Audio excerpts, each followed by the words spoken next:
Hello বন্ধুরা, welcome to our channel Bong sports আড্ডা। নিয়ে চলে এলাম আরো একটা আপডেটেড ভিডিওটাই রয়েছে তিন প্রধানকে নিয়ে বেশ কিছু গুরুত্বপূর্ণ আপডেট। তাই ভিডিওটা স্কিপ না করে পুরোটা দেখার অনুরোধ রইল। শুরু করব মোহনবাগান সুপার জায়ান্টের আপডেট দিয়ে।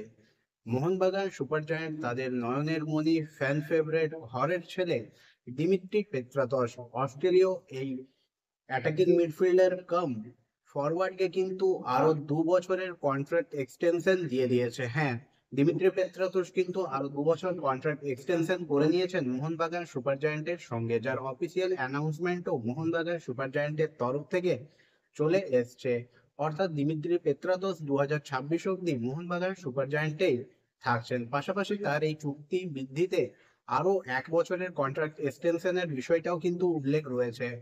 এরপর চলে আসবো ইস্ট বেঙ্গলের আপডেটে। মোহনবাগান সুপার জায়ান্টের আইএসএল শিল্ড জয়ী দলের সদস্য 36 বছর বয়সী স্পেনীয় সেন্টার ব্যাক হেক্টর ইউটসে, তিনিই কিন্তু হতে চলেছেন ইস্ট বেঙ্গলের ষষ্ঠ বিদেশি। এই ব্যাপারটা কিন্তু কনফার্ম করেছেন মার্কাস মার্কুল্লা স্যারো।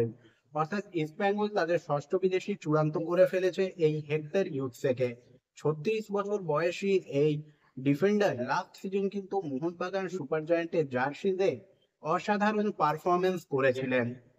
তার পারফরমেন্সের উপর ভর করেই মোহনবাগান সুপার জায়ান্ট কিন্তু আইএসএল শিল্ড জিতেছিল, এবং তাকেই এবার কিন্তু দেখা যাবে সবুজ মেরুন জার্সির পরিবর্তে লাল হলুদ জার্সিতে। এটা কিন্তু প্রথমবার হতে চলেছে যেখানে কোনো বিদেশি কিন্তু আইএসএল এর ক্ষেত্রে মোহনবাগান এবং ইস্ট বেঙ্গল দুটো রাইভাল ক্লাবেই খেলবেন। এরপর চলে আসবো আজকের এই ভিডিওর মূল টপিকে, মোহামেডান স্পোর্টিং ক্লাবের আপডেটে। মোহামেডান স্পোর্টিং ক্লাবকে নিয়ে তোমাদের সঙ্গে দুটো আপডেট শেয়ার করার রয়েছে। প্রথম আপডেটটা, মোহামেডান স্পোর্টিং ক্লাবের হেড কোচ এবং বিদেশি খেলোয়াড়েরা খুব সম্ভবত কিন্তু আগস্টের প্রথম সপ্তাহতেই চলে আসবেন, এবং তারপরেই কিন্তু পুরোদমে মোহামেডান স্পোর্টিং ক্লাব তাদের প্রি সিজন ট্রেনিং বা প্র্যাকটিস শুরু করে দেবে। দ্বিতীয় যে আপডেটটা রয়েছে সেটা কিন্তু মোহামেডান স্পোর্টিং ক্লাব এবং তাদের সমর্থকদের জন্য দুর্দান্ত একটা খবর বলা চলে। এই খবরটা ব্রেক হয়ে এসেছে রেভ স্পোর্টস এর তরফ থেকে। আইএসএল এ পদার্পণের পর থেকেই কিন্তু মোহামেডান স্পোর্টিং ক্লাবের কর্মকর্তারা আরো একটা ইনভেস্টর বা ইনভেস্টমেন্টের খোঁজে ছিলেন। বাংকার হিল তাদের মূল ইনভেস্টর হিসেবে থাকলেও মোহামেডান স্পোর্টিং ক্লাবের কর্তারা আরো একটা ভালো মানের ইনভেস্টরের খোঁজ চালাচ্ছিলেন, এবং সেক্ষেত্রে বেশ কয়েকটা সংস্থার সঙ্গে তারা কিন্তু কথাবার্তাও চালাচ্ছিলেন, যদিও ফল কিন্তু খুব একটা ভালো দিকে ছিল না। লাস্ট তারা কথাবার্তা চালাচ্ছিলেন মেরান গ্রুপের সঙ্গে, এবং যাদের সঙ্গে কথাবার্তা কিন্তু বেশ কয়েকটা ধাপ এগিয়েও শেষ পর্যন্ত মেরান গ্রুপ কিন্তু এই ইনভেস্টমেন্ট করার ক্ষেত্র থেকে পিছিয়ে আসে, যা কিন্তু মোহামেডান স্পোর্টিং ক্লাবের কর্মকর্তাদের জন্য একটা সেটব্যাক ছিল। তবে এই মুহূর্তে যে আপডেটটা বেরিয়ে এসছে তা কিন্তু মোহামেডান স্পোর্টিং ক্লাব এবং তাদের সমর্থকদের খুশি করবে।